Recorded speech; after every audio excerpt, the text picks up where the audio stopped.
Assalamualaikum, salam sejahtera, Om Swastiastu. Nah, kali ini ada kasus Garmin apa itu Venue 2S ya, Venue 2S musik ganti baterai keluhannya gitu.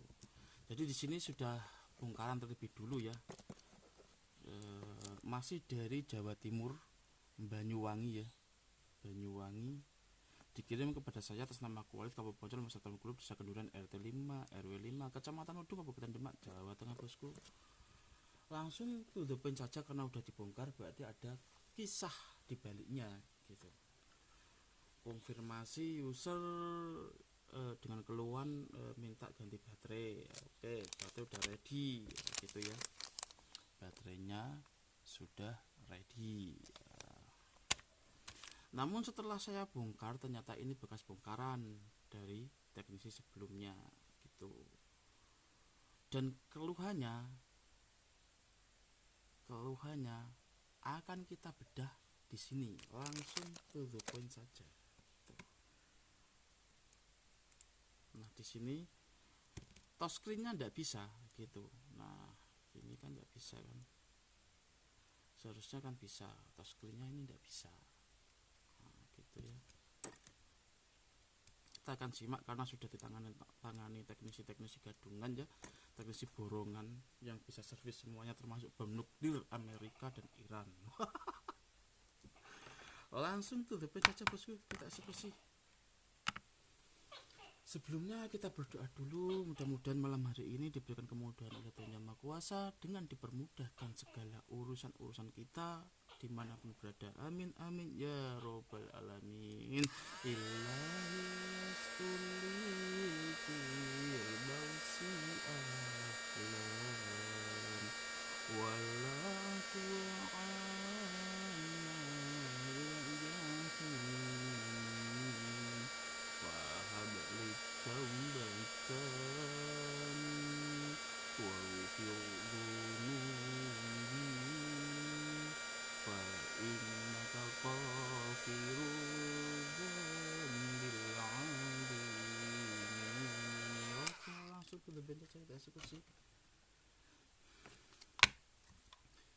Kita analisa, kita bedah secara realistis, empiris dan dinamis dan tentunya logis bosku. Nah gitu ya.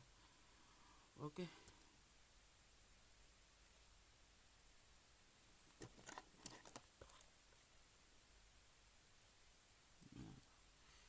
Artinya di sini setelah dicas itu tidak bisa dimatikan karena touchscreen-nya tidak bisa ya gitu ya. Touchscreen-nya sama sekali tidak bisa. Nah gitu. Karena ini ditangani bukan teknisi smartwatch ya, namun teknisi borongan atau teknisi gadungan. Nah, setelah ditangani teknisi borongan itu, ini tuh patah satu gitu antenanya dan berfungsi sebagai pengunci. Ini tuh patah satu. Itu pertama waktu kita buka itu melengkap begini yang ini ya. Gitu. Dia nggak detail itu. Lalu pada apa ini sesi berikutnya ya gitu ya. Seperti ini.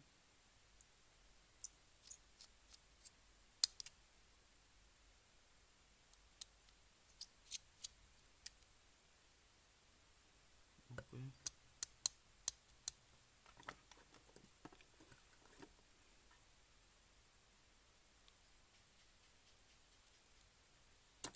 Nah ini yang paling menarik ya gitu. Yang paling menarik dari kasus ini yang layak kita bedah gitu guys.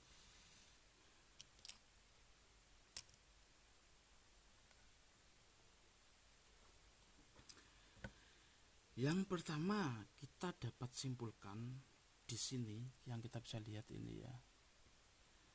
Teknik nyoldernya rapi, namun di sini dia menggunakan flux seperti ini gitu.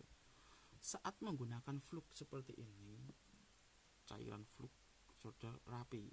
Namun flux yang mencair bisa ke mana-mana itu kalau nyoldernya enggak pas itu bisa overhead juga karena panasnya meluas dan panasnya 2 kali lipat. Kalau saya menyolder kayak gini itu jarang menggunakan flux seperti itu, kecuali memang benar-benar dibutuhkan, tapi aku jarang kalau kayak gini ya, menggunakan flux. Nah, gitu. Lalu gitu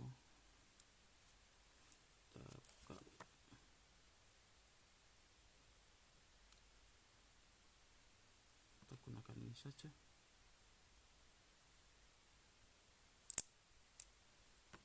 Nah, di sini teknisinya itu sok profesional. Nah, sok profesional dibongkar ininya baterai, keluarnya memang baterai boros gitu. Lalu menyuruh kemungkinan ya menyuruh user cuma ganti baterai. Nah,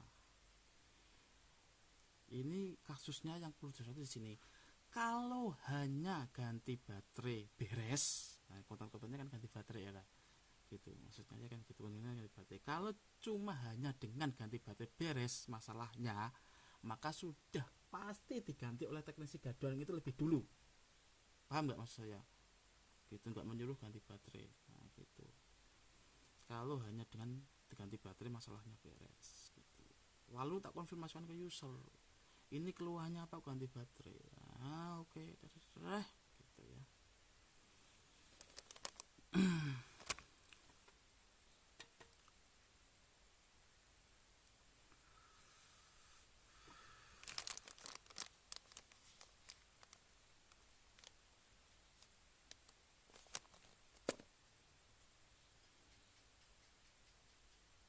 Oke, kita lepas dulu solderan daripada ini ya.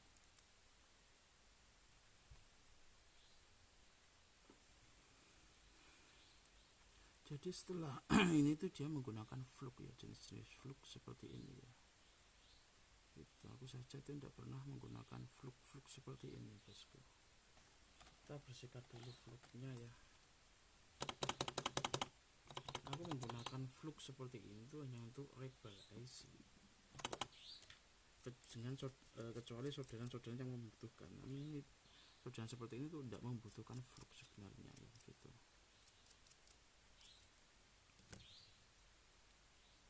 Kita cek dulu ya, ini untuk touchscreen-nya ada apa itu.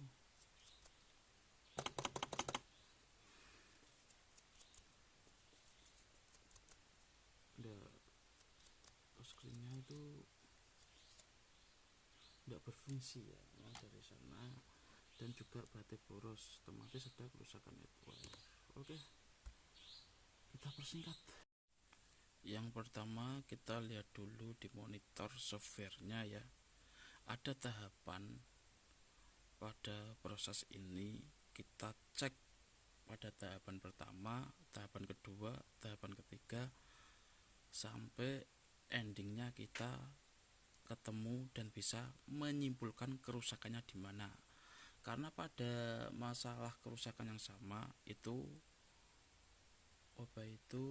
penyebabnya bisa bervariasi dengan dampak yang sama. Penyebabnya bisa berbeda-beda. Oke, aku mulai cek dulu softwarenya.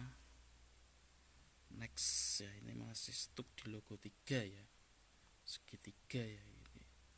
Ini berarti ada kesalahan sistem gitu, ada kesalahan di software karena ini agak lama ya, stuck di logo segitiga ini.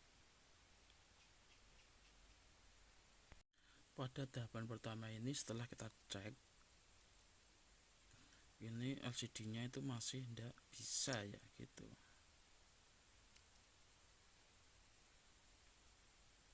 Oke, next kita lanjut. Pada tahap kedua ini ternyata juga masih sama ya, tidak bisa digeser sama sekali ya.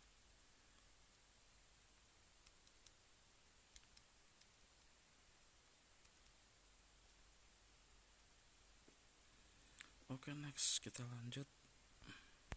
Pada tahapan ini kita langsung bedah IC-nya ya, beberapa IC apakah ada yang terdampak ya gitu.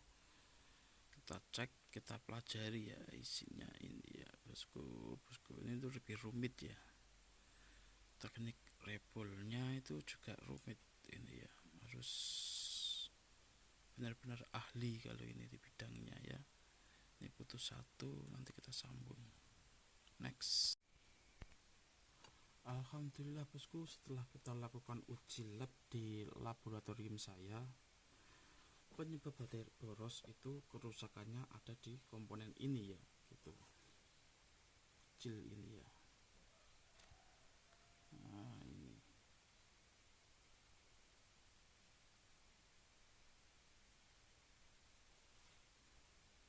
sini. Lalu untuk apa itu? Nah ini tuh LCD yang di sini itu adalah yang ada IC sentuhnya saja. Namun untuk IC tohnya itu ada di mainboard. Nah ini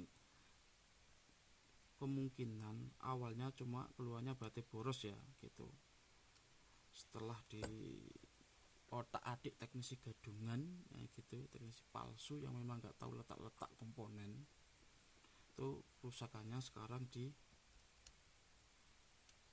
IC toh, sensor toh ya ini ya, itu letaknya di mainboard. Nah gitu.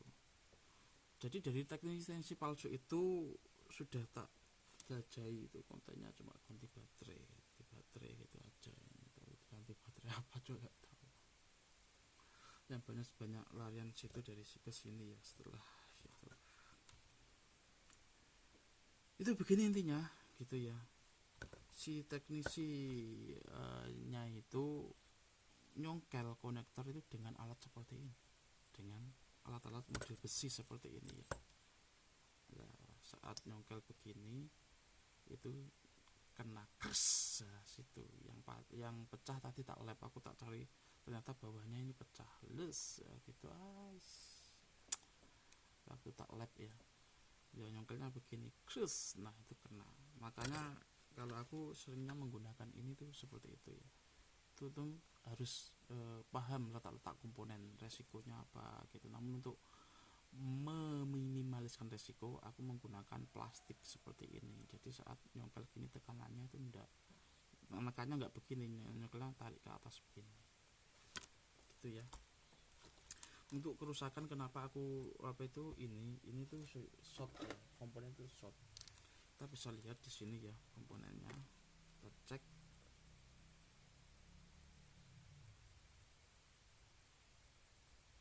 Oke sebentar.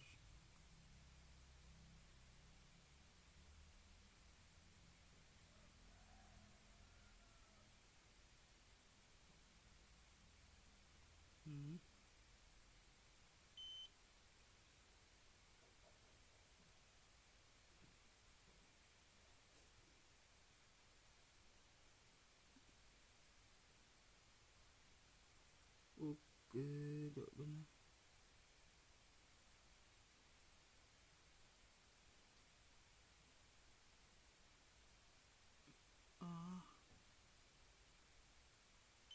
Nah ini ya, ini komponen ini udah short seperti ini. Inilah penyebab baterai itu boros, itu seperti itu ya.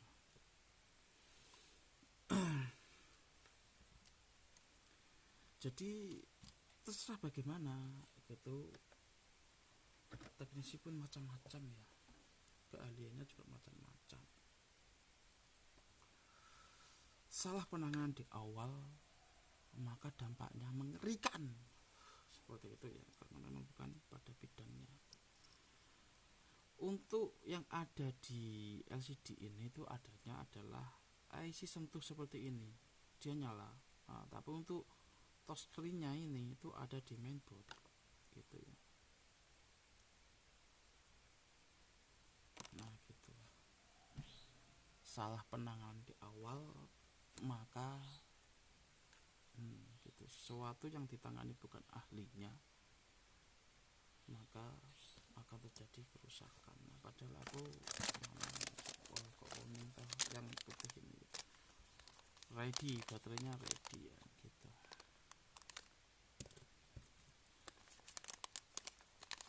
Lengkap sini kalau untuk Garmin, langsung dari marketingnya Garmin ya. Ini mas segel ready. Oke, jadi terserah Anda ya gitu. Ini sudah salah penanganan di awal, meskipun diganti LCD pun tidak bisa ya gitu. Kerusakan ada IC tohnya itu. Dah begitu aja, rusak jam Anda karena sudah salah penanganan di awal. Ingat kata-kata saya, sesuatu yang ditangani bukan ahlinya itu akan mengalami kehancuran pasti. Itu sesuatu yang ditangani bukan ahlinya pasti mengalami kehancuran. Oke, nantikan konten-konten saya yang sederhana ini. Jika teman-teman memiliki problem di smartwatch Garminnya, teman-teman bisa hubungi di nomor ini ya, nomor ini atau nomor pojok ini. Thank you, terima kasih, dan matur nuwun. Selamat beraktivitas, selamat beristirahat. Piye to iki?